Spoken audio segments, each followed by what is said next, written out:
Alright, so today I want to show you 10 of the most common combinations of jeans and ball pythons. I actually went over to Morphmarket.com where they have about 250,000 ball pythons listed over there, which is kind of crazy. They actually have a page of the common combinations. They have 230 combinations listed over there, and I sorted them from the 10 most popular. And let me tell you, what's on the top 10 list might actually surprise you. It's pretty amazing. So today I want to jump over the internet and I want to show you 10 of the most common combinations in ball pythons. Alright, so I'm going to jump over here at Morphmarket.com and I want to start with this snake right here. Believe it or not, this is actually the #1 most popular combination of jeans in all of ball pythons over here at Morphmarket, and that is the combination of the pastel and the spider. There's actually 8,576 bumblebees or bumblebee combinations over here at Morphmarket that contain pastel and spider. And the bumblebee is a pretty impressive snake just by itself. As a matter of fact, it's probably one of the most impressive as far as a starting point, working other genes into the combination. And essentially what it looks like pretty much the same pattern as a spider, and then when you add pastel to it, it really makes it explode in color as far as the yellow color. And it pretty much looks like a bumblebee. And sometimes the bumblebees can be a little bit browned out depending on the version of pastel that you use. Some pastels can be a lot brighter than some other versions of pastels. And if you actually take something like this and add brightening genes to it, I've actually seen some really crazy combinations working in orange dream or yellow belly or fire or calico, working them into the bumblebee, especially the super orange dream. I've seen some of the craziest combinations starting with the bumblebee, working other genes into the mix.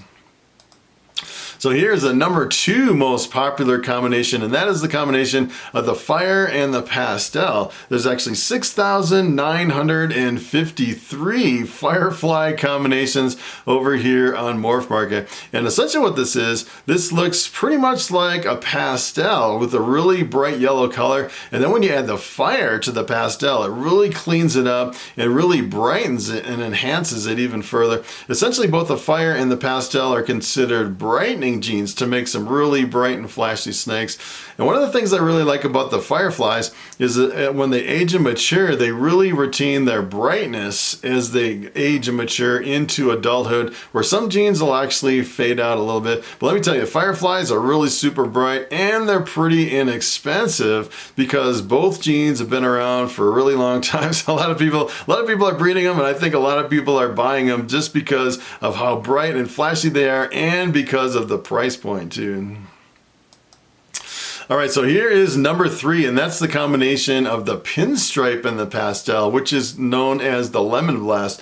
There's actually 6,308 lemon blast combinations over here at Morphmarket. And this one's kind of unusual. This one actually has a really strong stripe right down the top, which is pretty much what you'd see in a lot of your pinstripes. And a lot of times when you add pastel to the pinstripe, it'll really break up that stripe on top of the snake. And I've actually produced quite a few lemon blasts here in my collection. It's a really visually dominant combination. So if you work other genes into the lemon blast, you'll actually get a really strong influence from the combination of the pastel and the pinstripe. Sometimes it'll actually overwhelm some of your other genes.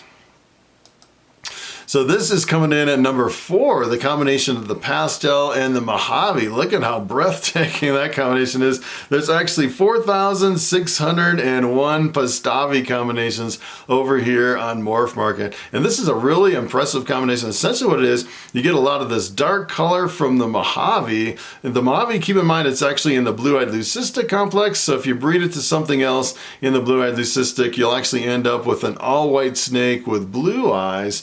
And a lot of times when you work pastel into Mojave, you'll get a really intense yellow as far as the kind of the highlights on the snake against a really dark background. And some of the most breathtaking combinations I've seen with the Pastavis is working dark genes into this combination, where you really darken the background even more and you get a really high contrast between the brights and the darks.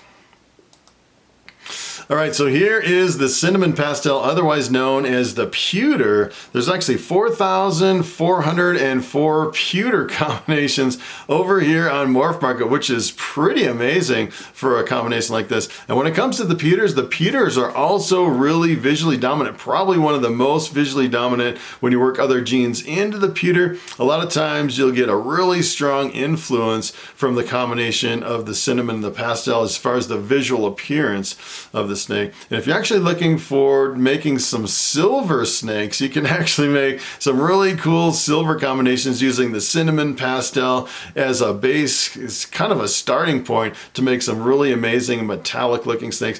And kind of one of the interesting things is if you're actually going for the metallic snake, you probably want to start with a really dark version of the cinnamon that doesn't have a whole lot of red in it, or you probably want to start with a pewter that has kind of a metallic color. I've actually seen some cinnamons that have a really reddish color, almost like a rusty brown color to them. And when you work them into pewters, you'll end up with a pewter that kind of has a rusty brown color to it. And it's kind of hard to make some of your metallic snakes working with the reddish brown version of the cinnamon. You can almost pick up like multiple versions of cinnamon and work on multiple pewter projects all at the same time, which would be pretty awesome. So take a look at this. Highway actually made the top 10 list, which kind of blew me away. This is actually number 6. There's actually 2,475 highway combinations. And the highway is the combination of the gravel and the yellow belly, which is pretty amazing. Both the gravel and the yellow belly look almost like normal ball pythons. And when you mix them together, you get some really crazy looking combinations. And let me tell you, when it comes to the highways and the freeways, they can be extremely variable from one to the other. I'd say pretty much all the highways are all different from one to the other. The only ones I've actually seen that are pretty much exactly the same as far as the visual appearance are hatchlings from the same parents, which is kind of crazy. You can line up like 20 highways and they'll all look slightly different. This one is really unusual. It has almost like this purple color right around the yellow, which is pretty amazing. Let me tell you, when you're working the highways and the freeway is kind of the asphalt version of the highway. It uses asphalt instead of gravel. Pretty much two different lines of the same gene. I think the gravels and the asphalts are definitely two different genes, but they are compatible as far as with yellow belly to make the highways and the freeways, and they make some of the most breathtaking combinations.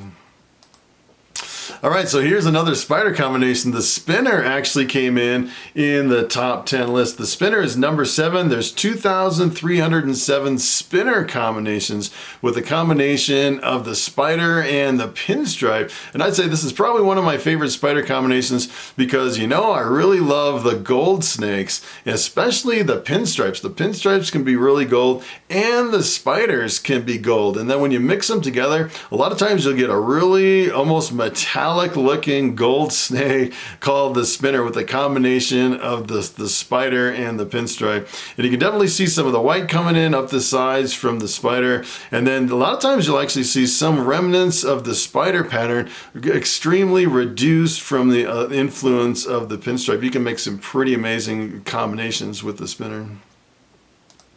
So here's one that kind of surprised me. This is the combination of the pastel and the calico making the top 10 list. This is actually called the bubble gum. You can actually come over here at Morphmarket, search for bubble gum, and it'll actually split it up into the two genes, the pastel and the calico.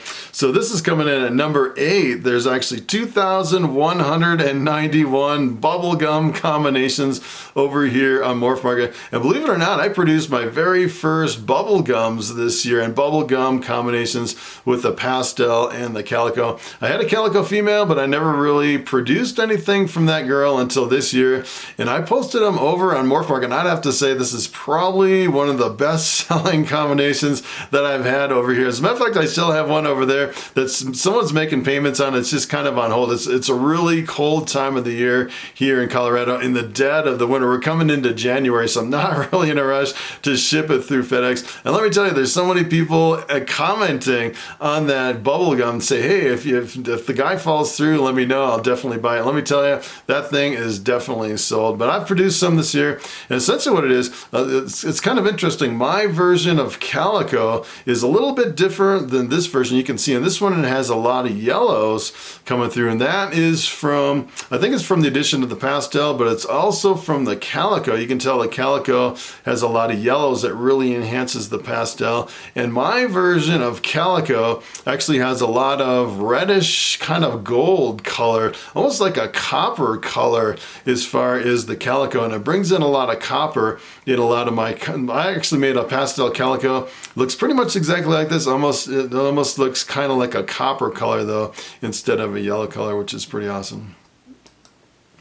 So here coming in at number 9, this is actually number 9, the Enchi Spider, which is called the Stinger Bee. So the Stinger Bee, there's actually 2,152 Stinger Bees over here on Morphmarket. A lot of spider combinations, which kind of surprised me. If you actually look at the number 1 gene as far as popularity in ball pythons, that is the pastel. So it kind of surprised me. There's so many spider combinations here in the top 10 list. And essentially what this is, it looks like a spider, but then when you add the addition of the Enchi, it really reduces the pattern of the spider. And when it comes to Enchis can be really variable. Some of them can reduce the pattern a little bit, and some of them can be extremely reduced. I've actually seen one copy of an Enchi that almost looks like some versions of a super Enchi where it really reduces it. I've seen some super Enchis that'll take an Enchi spider and reduce it down to almost no pattern. You see like little squiggly lines here and there, and then some Enchi spiders you'll actually have a lot of patterns. As a matter of fact, I've actually seen some Enchi spiders over here that look almost exactly like a spider that were hardly reduced. But let me tell you, if you actually work other genes into the Enchi spider, you can make some pretty amazing combinations.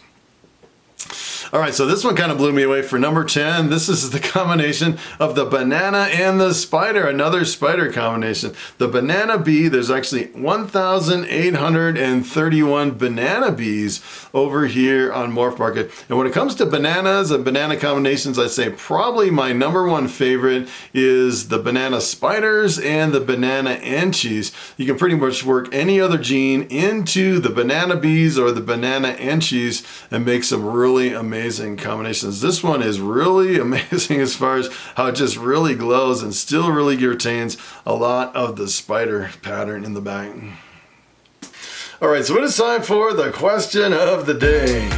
And Samantha Winslet asks, do you think your elevation contributes to some of your difficulties in breeding some of your ball python females? Now that is a very good question. As a matter of fact, I think elevation does come into play as far as kind of what's going on here in my reptile room. And I kind of learned this with my chickens. I've been breeding chickens for about 10 years, getting the eggs, the hatching eggs, putting them in an incubator and hatching them out. And when I first started, probably for the first 8 years, I guess, it took me a while to figure this out. For the first 8 years, I was taking the chicken eggs, putting them in the incubator, and pretty much using the recommended conditions as far as the temperature and the humidity.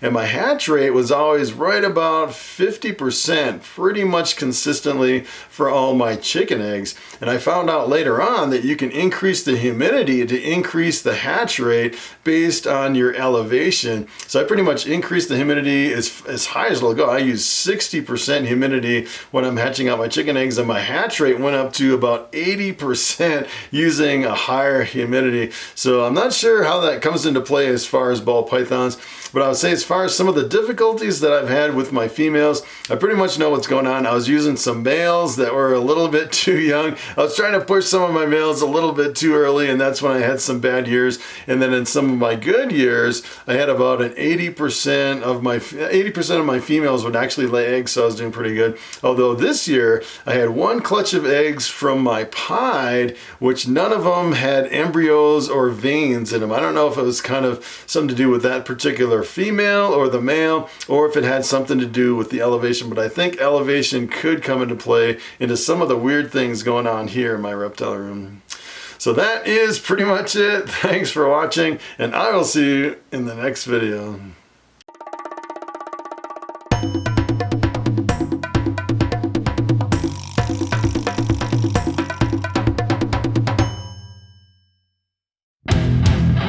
Bye.